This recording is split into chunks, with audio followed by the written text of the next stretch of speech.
Hello everyone. In physics classes, we are doing first unit of class 12th, that is electrostatics. In our previous classes, we were discussing about electric flux and Gauss law. Electric flux is the total number of electric field lines associated with a given surface. And Gauss law was saying that total electric flux through a closed surface is given by the 1 by epsilon naught times of the total charge placed inside the surface.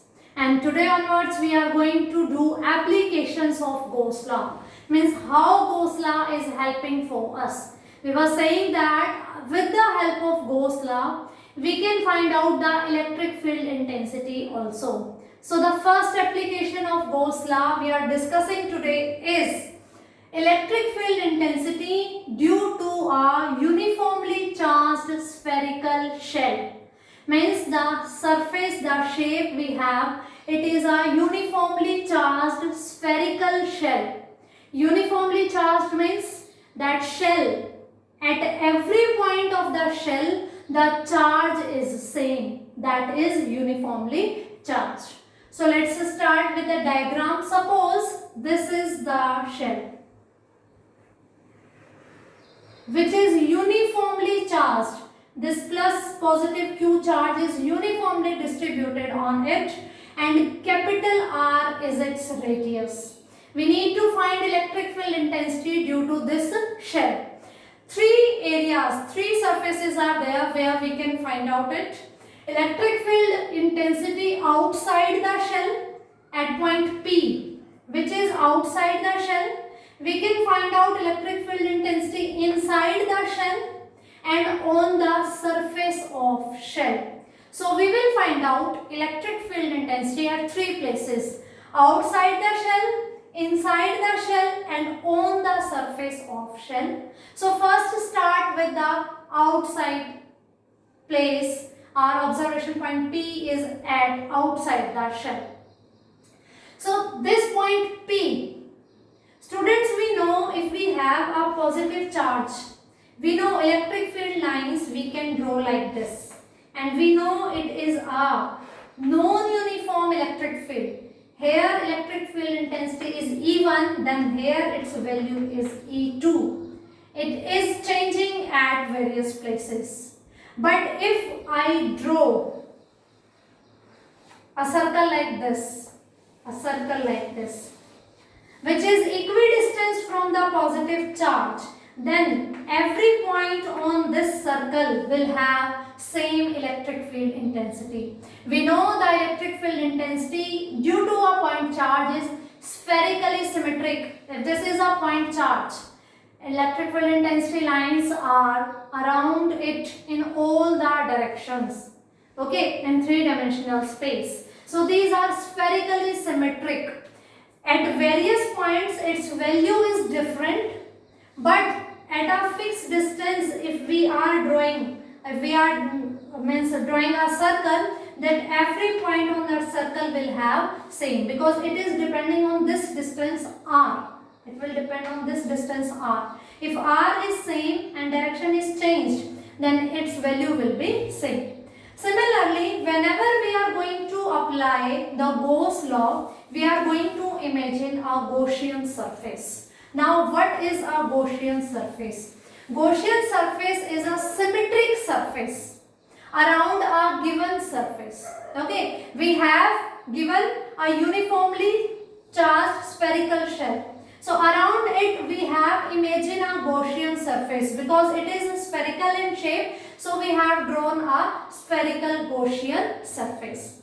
Now considering a small element whose area is ds at point P.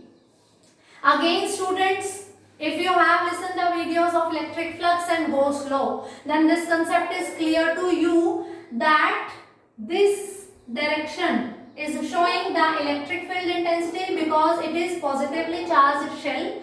So the electric field lines are outward. And again, when I am talking about the area vector for this element ds, it will be given in this direction. Area vector is perpendicular to the given surface towards the observer, where the observation is going to be take place. So electric field intensity is also in the same direction and area vector is also in the same direction. And we know electric flux is given by E dot ds. Okay, and according to Gauss law, electric flux was given by Q upon epsilon naught. Q is the charge enclosed inside the surface. Outside the shell at point P, we need to consider a closed surface. That's why for the application of Gauss law, in every example we are going to take a Gaussian surface. At point P, which is outside the shell, we need to find out electric field intensity, and this law is applicable to closed surfaces. That's why we are choosing a Gaussian surface. Why this surface is Gaussian surface? Because this is the application, means we are calculating electric field intensity using Gauss law. That's why this surface is Gaussian surface. Okay, so we have two formulas for electric flux. This is according to the definition of electric flux and this is according to the Gauss law. So using these two, we are going to find out the electric field intensity at point P. Okay, now E dot ds, I can write E ds cos theta. I said earlier also this theta is angle between direction of electric field intensity and area vector. And for this example, electric field intensity and area vector are in same direction. So theta is equals to 0 and cos 0 is 1. So it will be E ds. And I am saying कि at various point electric field intensity is different. But for a fixed position, everywhere, this distance is r, this one is also r, this one is also r. I can consider this point P here, here or here. Everywhere electric field intensity will be same. It is different at different values of r. But for a fixed value of r, it will be same everywhere. Are you getting this thing? I am keeping this distance r same. The distance of surface from the center of shell. If this distance is fixed, you are calculating here, here, here, anywhere, it will be same. But for different values of r, it will change.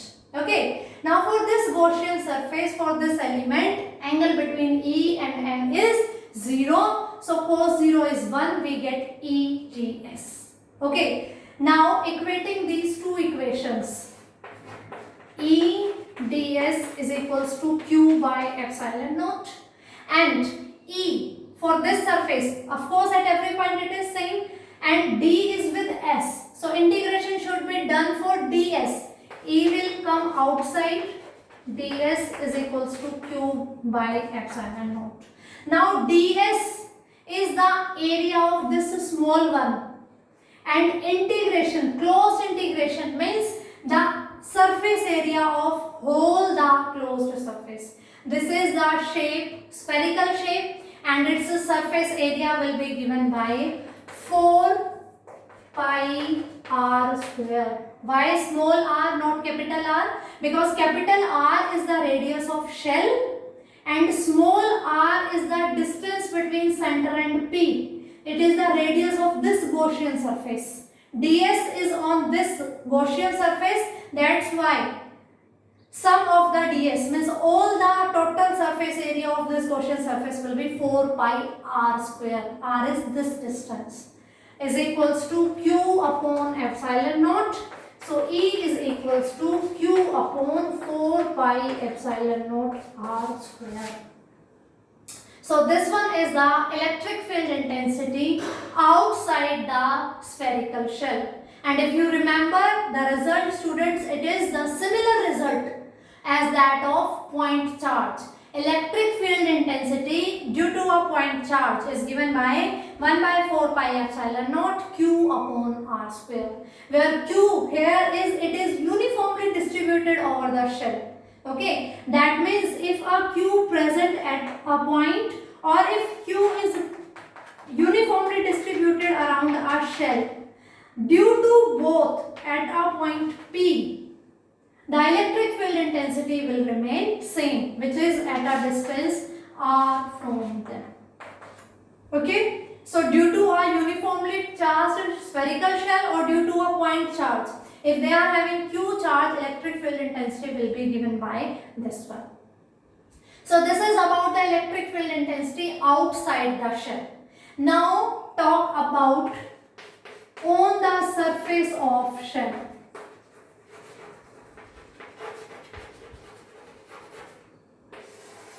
On the surface of shell means here on this I am taking now my observation point P dash here. Now this distance is capital R. I will repeat all the steps by taking the distance R, because now I need to find out the electric field intensity at point P. The same steps will be followed, only the change will be R will be replaced by capital R. Here we were choosing P point on this surface, ds was this area, now here we choose here. The only difference is we are going to replace small r by capital R. So electric field intensity will given by Q upon 4 pi epsilon naught R square. Okay, if you are observing electric field inside outside, it is given by Q upon 4 pi epsilon naught R square. R is the distance of that point from the center of shell, and if you are observing on the surface of shell, it will given by Q upon 4 pi epsilon naught R square, where R is the radius of that shell. Okay, means the term R is there which is responsible for the value of E. E is inversely proportional to R square. Okay, now the third position is inside the shell.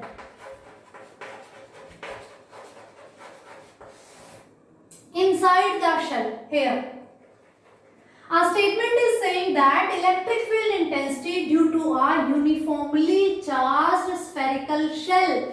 Shell means a type of ring. Inside it vacuum, outside it vacuum if it is placed in the free space. So here this inside no charge is there, and we know electric flux is given by E dot ds is equals to Q upon epsilon naught. Inside the shell, Q is equals to 0, and if Q is equals to 0, this term is equals to 0, so E will be equals to 0. Means inside the spherical shell, no electric field intensity is there. So using the Gauss law, this is the application of Gauss law, that we are finding the electric field intensity due to a spherical shell. We have find out its value outside the shell, on the surface of shell, and inside the shell. Inside the shell it is 0. Why? Because no charge is there. And this is the Gauss law. It is 1 by epsilon naught times of the charge. If no charge is there, charge is 0, then flux is also 0. And if flux is there, then E is also 0. We have find out electric field intensity outside, on the surface, and inside. If you are comparing R and R is greater than R square. R is greater than R. Obviously, then this term is greater than this one. That means electric field intensity on the surface of shell is greater than the intensity outside the shell. So this one is the, we can say, maximum value, because inside it will always be 0 whether we are measuring here, here, or at the center. Everywhere inside the shell electric field intensity will be 0, and outside it will depend on this value R. Okay, it is E is inversely proportional to R square. So greater the value of R, smaller will be the value of E. So for the given example, electric field intensity is maximum at the surface of R, because minimum this distance is there where electric field is present. Below R, no electric field intensity is there. So it is maximum here. Now if I want to draw Here on the y-axis I am having electric field intensity, and on the y-axis I am having distance r from the shell. Okay, then if I am saying ki r is less than r, means I am talking about the situation inside the shell. Electric field intensity is 0. Okay, if r is less than r, small r is observation distance and r is its radius. If it is smaller than the radius, means we are inside the shell, then electric field intensity is 0 because no charge is there. At r, electric field intensity is maximum. At r, suppose this is the value of r. On x-axis we are having the r value scale. Okay, so r is varying from 0 to maximum value. At r, its value is maximum. E, which E? Q upon 4 pi epsilon naught r square. And after this, as r is increasing, E is decreasing. As E is inversely proportional to r square, so its shape will be like this. So this is the graph between electric field intensity and observation distance. If we are inside the shell, electric field intensity is 0. At the shell, on the surface of shell, it is maximum, and outside the shell, if we are moving away from the shell, electric field intensity is decreasing as E is inversely proportional to r square. I hope this graph is also clear to you. If you have the concept meaning of this topic, then only you are going to draw this graph. One more thing, students, we are saying that we have taken uniformly charged spherical shell. Positively charged is distributed uniformly. In few numericals, you get that term in the terms of sigma, that was surface charge density, which we have already discussed in our previous classes. That was given by Q upon A. Charge per unit area, its unit was coulomb per meter square. Surface charge density, because we have a surface with us and charge is uniformly distributed on this surface, so surface charge density sigma is given by Q upon A, charge per unit area, or I can write it as Q upon 4 pi r square. R is the radius of shell. Why I am doing this thing? Because of numericals. In numericals there may be the different values with the help of which you are going to find out the electric field intensity. Okay. Now on the surface, electric field intensity was given by Q upon 4 pi epsilon naught r square. Epsilon naught for the free space. If your system is in any medium, you are going to replace epsilon naught by epsilon m. Okay. Now I am using this sigma is equals to Q upon 4 pi r square. Charge per unit area. So Q will be equals to sigma into 4 pi r square, using this value here. So E will be equals to sigma into 4 pi r square upon 4 pi epsilon naught r square. R square and 4 pi. I get sigma by epsilon naught. Means on the surface of shell, electric field intensity is also given by sigma by epsilon naught. Means if you know the value of surface charge density, then you can directly divide that by epsilon naught and you will get the electric field intensity. We know flux is given by charge upon epsilon naught. If you know the value of charge divided by epsilon naught, you will get the value of flux.